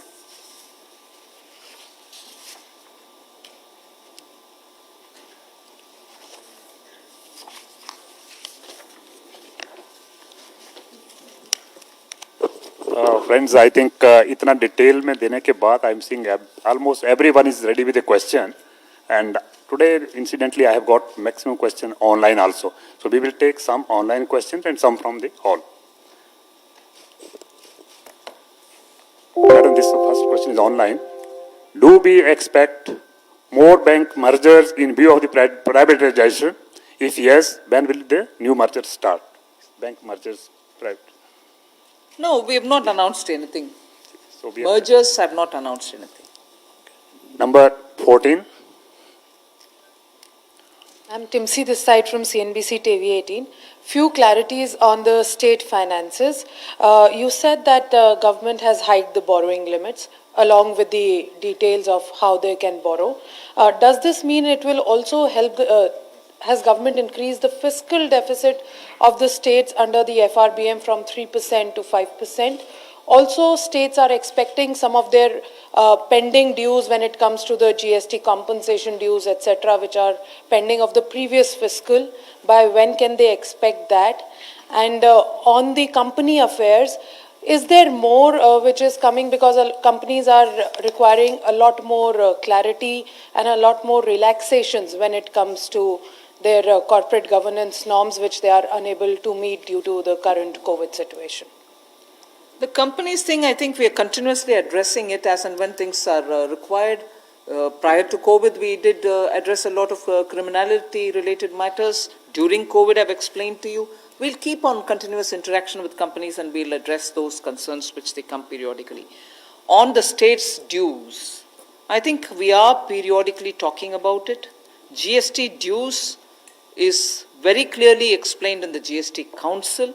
It's not for one state and not for other, or selective states and not for others. All states' GST dues are dues which we recognize December, January, February, March, have not been paid. All right? Ma'am, Then on the FRBM, you'll get to know about how states are going to handle their own. I can't speak for them. can we have details of new strategic sectors under the new public sector policy, which is Yes, I said the policy will be announced and the list will come out from the time when the policy gets really, and it's not going to be too long. Sooner we'll announce it, the list will be out then. number 11? Thank you, Madam. I'm happy that you have given a breakup. The real issue, as the first day I'd asked you, is about the fiscal deficit, because I understand that today is a difficult time. Nobody had envisaged COVID and where it has. So where do you target it? Because you've already done additional borrowings. You're also increasing 3 to 5%. So will you be able to? The budget estimated it at 3.5. That's not possible. So where do you see it touching now? Sunil, we are only in May. February was the budget. April 1st is the new year. We've not even completed 2 full months of the new year. And we've also continuously kept showing what we are doing. So I think we'll allow it for a bit later to talk about fiscal deficit. Sunil, the question is COVID related here also online. I'll read that question. I think that will complete this one. But is COVID related debt? Is it debt which is raised during the COVID period, or the debt raised from the banks under their COVID timelines, or the debt which is announced for the first time for the MSME? When that notification will be issued by the Secretary MCA, he would definitely tell a specific date from when debt incurred during COVID period. It could be any date commencing, say, I don't know, 1st February or the date when the lockdown started. Something. Mind will be applied to say what relates to be defined as COVID-related debt. So I may not give you the specific date now. I've told you that I'm working on it. The notification when it comes out will tell you when does that start. The definition of what gets defined as COVID-related debt. From which date does it start? Will be clear. It will be absolutely made clear by the Secretary when he releases the notification. 59.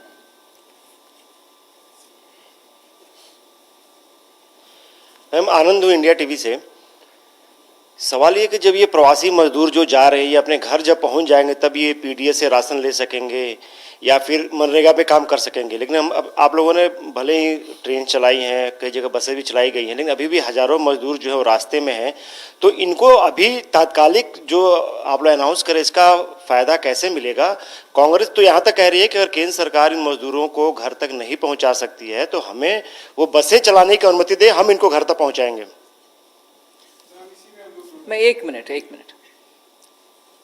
मैं विस्तार से ये बात बोलना चाह रही हूं। अलग में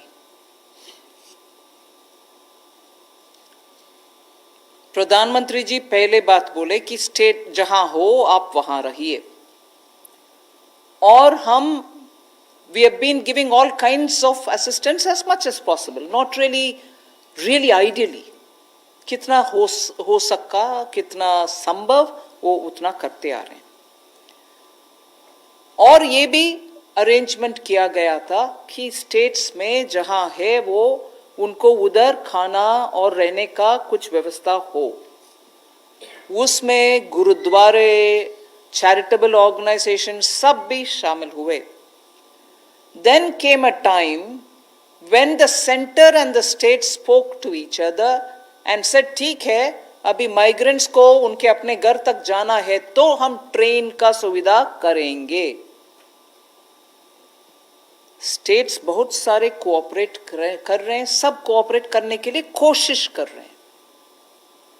अगर माइग्रेंट्स को ट्रेन्स में बिठा करके सिस्टमैटिक तरीके से, और जहां तक मेरा ज्ञान है रेलवेज ने ये इतने तक बोला है कि 1500 ट्रेन्स आर रेडी। आप एक जगह बोलो, वहां 3 घंटे के तुरंत बाद हम ट्रेन्स भेज देंगे। ट्रेन्स में बिठा करके अगर माइग्रेंट्स उनके अपने गांव तक जा रहे हैं तो केंद्र सरकार रेलवेज उनको ट्रेन में बिठाने के बाद खाना पीना का सुविधा भी दे करके घर तक पहुंचा रहे हैं। फिर भी मन में दुख लगता है कि माइग्रेंट्स आज सड़क पे उनके अपने घर के ओर जा रहे हैं। क्योंकि आपने कांग्रेस पार्टी के विषय उठाया, मैं भी इसका कांग्रेस पार्टी का जवाब देना चाह रही हूं।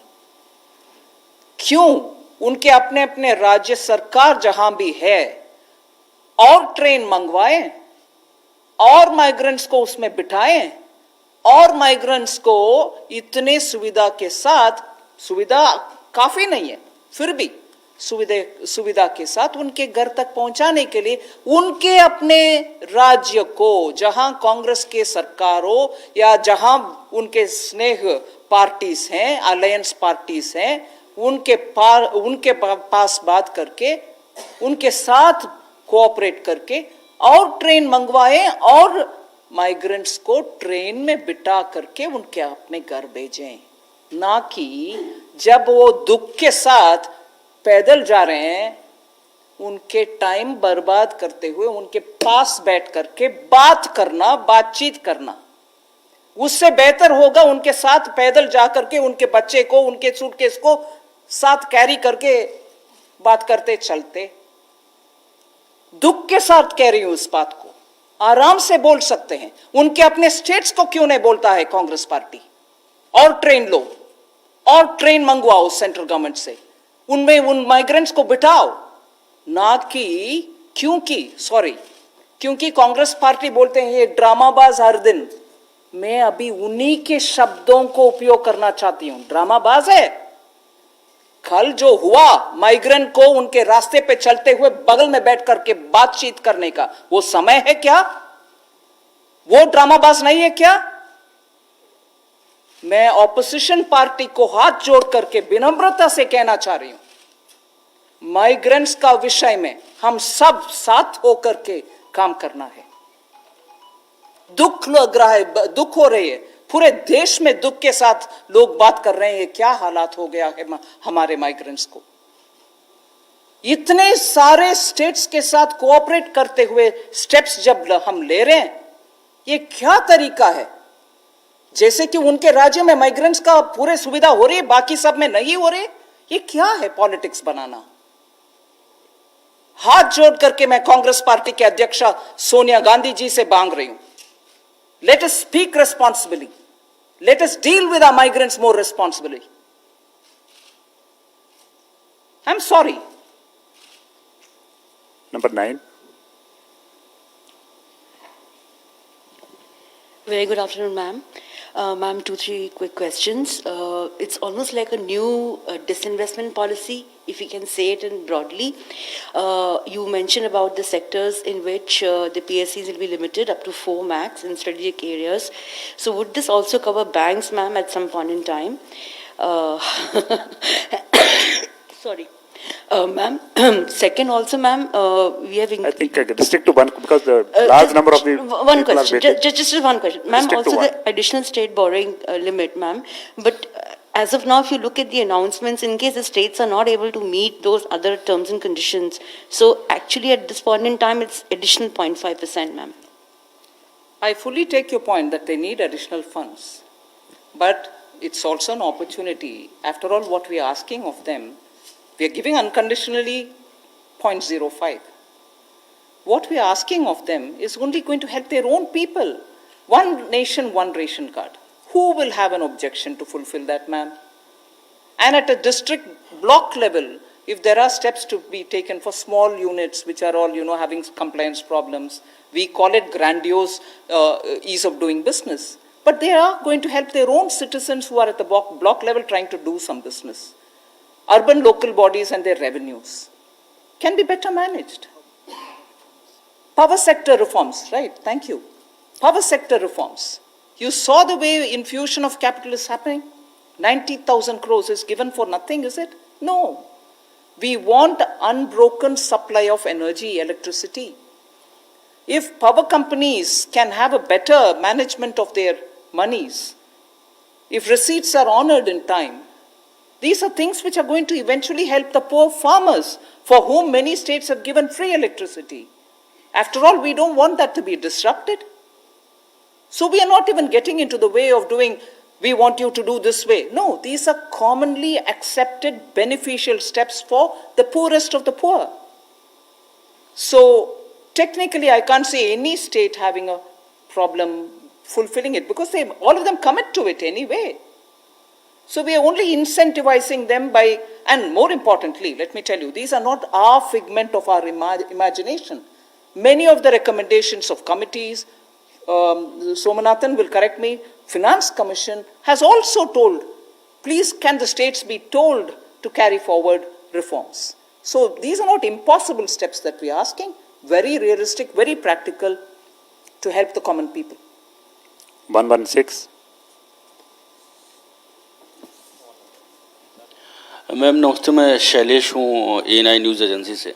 मैम एक जो भी आपने कांग्रेस के बारे में बात करी है तो उसमें मैंने बात नहीं की है, मैंने मुझसे पूछा था। सवाल पे जो जवाब दिया आई आपने थिंक पार्टी से बाहर आ जाइएगा, please ask your question for the package. मैं ये आपसे पूछना चाहता हूँ कि जब स्टेट्स, सेंट्रल गवर्नमेंट्स, एनजीओज और सारी इंडस्ट्री जो है माइग्रेंट्स की मदद करने के लिए आगे आ रही है, तो विपक्षियों को क्यों नहीं साथ लेके चला जाता कि ऐसे मौके पर उनको भी साथ लेकर माइग्रेंट्स की जो सबसे बड़ी प्रॉब्लम है अभी जो अपने स्टेट में already answered madam, I will switch over to the next question unless you want to add. साथ लेकर के विषय में ही बोल रही हूँ, स्टेट के साथ ही बातचीत, रेलवे मंत्री जी ने बातचीत करने के बाद ही ट्रेन्स का सुविधा के बारे में बोले हैं, वो साथ लेके जाना नहीं है। इसका मतलब क्या है? साथ लेके जाने के मतलब क्या है? हम उनसे बात करके ही उनको जितना चाहिए चावल गेहूं दे रहे हैं ना। हेल्थ मिनिस्ट्री ने पैसा भी तुरंत एडवांस कर रहे हैं ना, साथ लेकर ही जा रहे हैं ना। फिर भी हम बात करें तो मैम एक छोटे I think you have to no, please stop it. 20 no, it's enough. Ma'am, Mukesh from Newsrise, just wanted to ask what will be the burden on the budget, this year's budget of this package that you have announced, and how will you finance that? At this moment, I'd like to request you for one thing, because I need media to also look at India, which has to rise from this crisis. I want you to look at where this money is going. किन के हाथ में जा रही है, किसके लिए जा रही है, एसेट क्रिएशन के लिए जा रही है, उनका रोजाना खर्च के लिए जा रही है, उनको उनके रोजगार छूट ना जाए उसके लिए जा रही है, कंपनीज बंद ना हो उसके लिए जा रही है, कंपनीज बंद होने में क्या नुकसान है, रोजगार चली जाएगी, उत्पादन चली जाएगी. So we are making sure money goes and goes to the right place. So for the moment, I would like you to please focus on where all this money. We've even issued a rescheduled borrowing calendar. Obviously, we are borrowing. Obviously, we are borrowing. So all this tells you where the money is coming from. Our revenue figures are also every now and then released. I'm also saying that it is stressed, but still I'm releasing how much ever I can release to the states. So, borrowing or my revenue. Where is the money going? Let's look at it now. So, those who do this debate of now, please do this debate to say where this money is going. We are not splurging. We are being responsible. 40.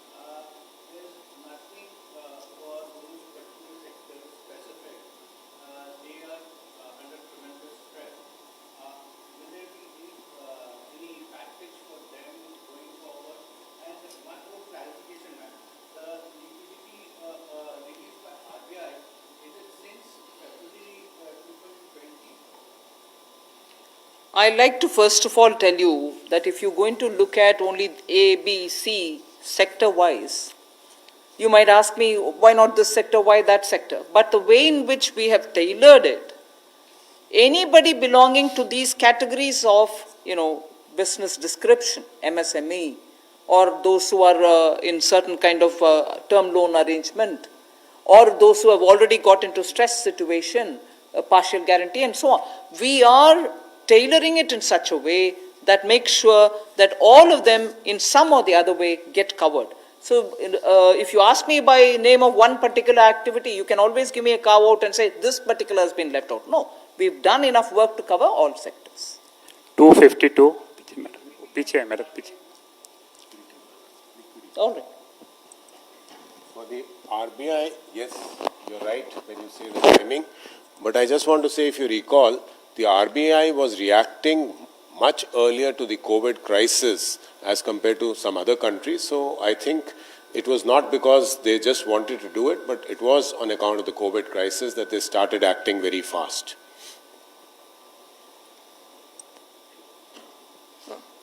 Ma'am, Yes, I'm- please. Ma'am, Yes, I'm start, please. Sheila. Yes, Sheila. Yeah. Ma'am, as much as controversy over migrant issue, which is very sensitive issue, but an interconnected issue is, and critics of the government would like to know, including Nobel Peace Prize winner economists also are asking, that why can't government just put money, more cash, up to 5,000 to 7,000 rupees in poor people's hand, which is less complicated thing. Can you answer, please? Yeah, many solutions can be offered. We've taken on board all the suggestions which have come and worked out something which we think has an impact. 52. पीछे.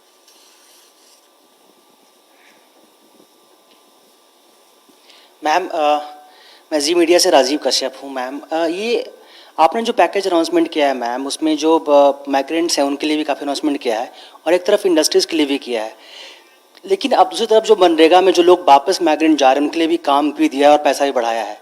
लेकिन जब अब industry को आपने इतना package दिया है और अब इंडस्ट्री जब स्टार्ट होंगी तो उनके पास मजदूर ही नहीं होंगे काम करने के लिए, तो क्या ये जो पैकेज है सही तरीके से इस्तेमाल हो पाएगा? ये पैकेज मतलब क्या है?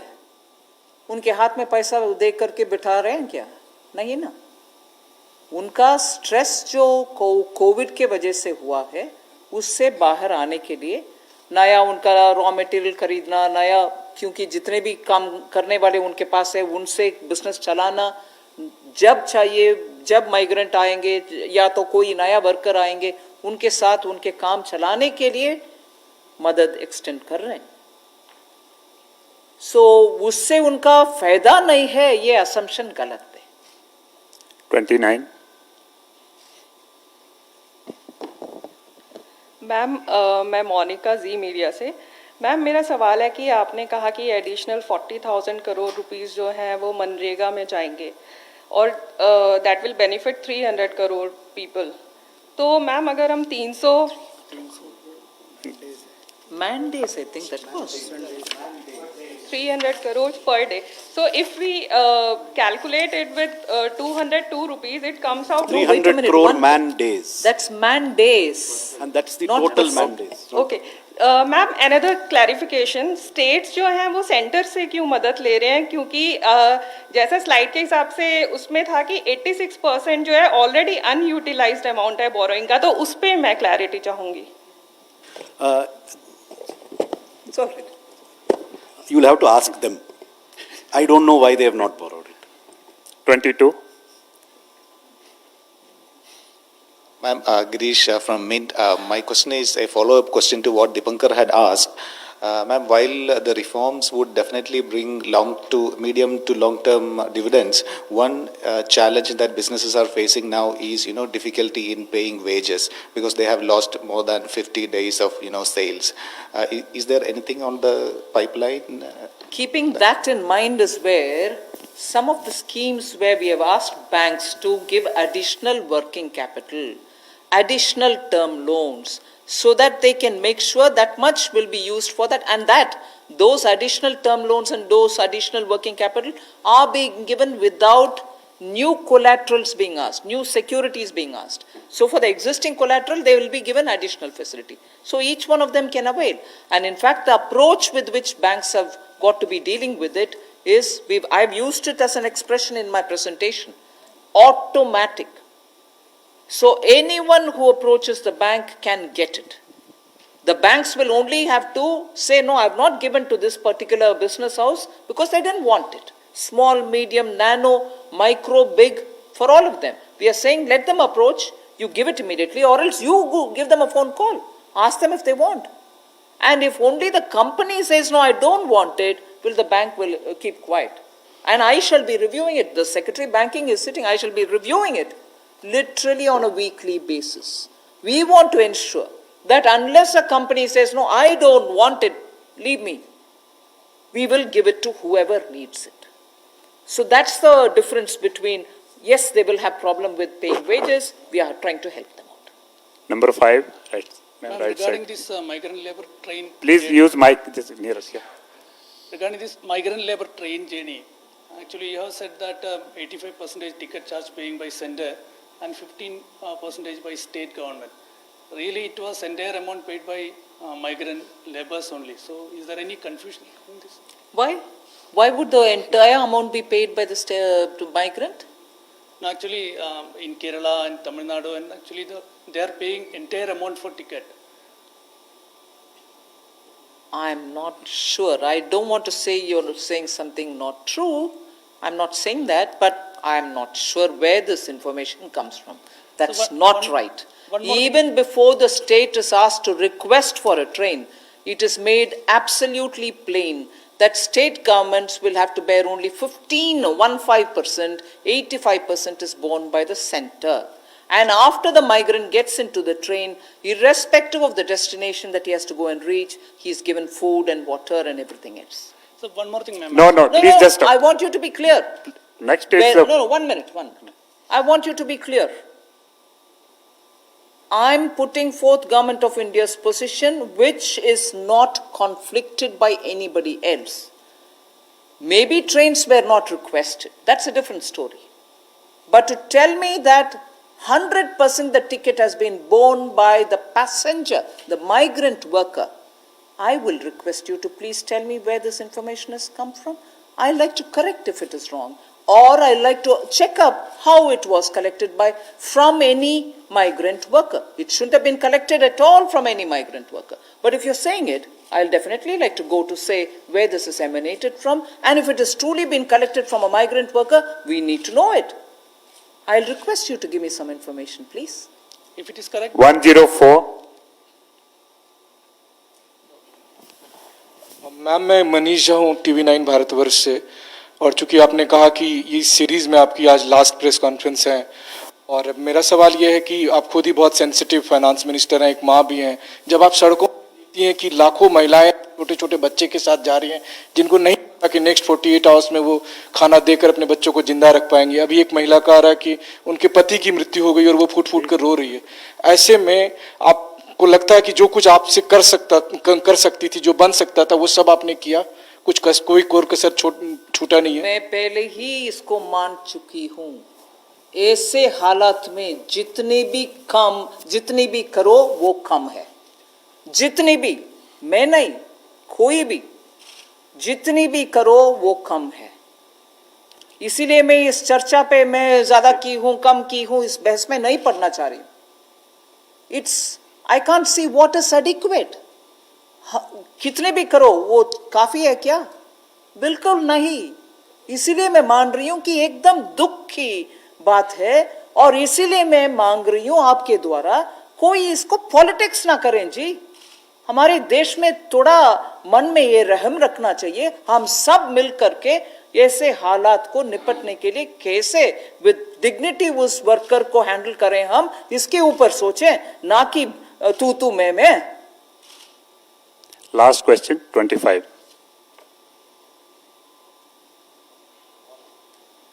नमस्कार, मैं जितेंद्र तिवारी हूँ, हिंदुस्तान समाचार न्यूज एजेंसी से। मैडम, जितनी भी घोषणाएं हुई हैं और जो माइग्रेंट्स से तो हम नहीं पूछ रहा हूँ, लेकिन आज की डेट में जेब खाली है, पेट खाली है और जो योजनाएं हैं वो बहुत लंबी हैं, बड़ी हैं, क्या कुछ मंथली तय किया है कि इतना डिस्बर्स करेंगे, कि टारगेटेड है कि इतना हमको काम शुरू करना है, तेजी से काम शुरू करना है, बैंक्स को कहा गया कि इतना हम बांटते जाएंगे? और दूसरा कि पहले दूसरे दिन तो बहुत अच्छा लोकल वोकल फॉर लोकल बात हुई, लेकिन उस दिन स्वदेशी जागरण मंच बीएमएस ने सबने बहुत अप्रिशिएट किया, पर कल जो कोल माइन वगैरह सब बातें हुई हैं तो वो कह रहे हैं कि सरकार की नीतियां जॉबलेस की तरफ ले जाएंगी, और वो स्वयं जो आपके विचार परिवार के हैं वो विरोध भी कर रहे हैं। ठीक है जी। Thank you very much friends, thank you. आप सबका बहुत बहुत धन्यवाद।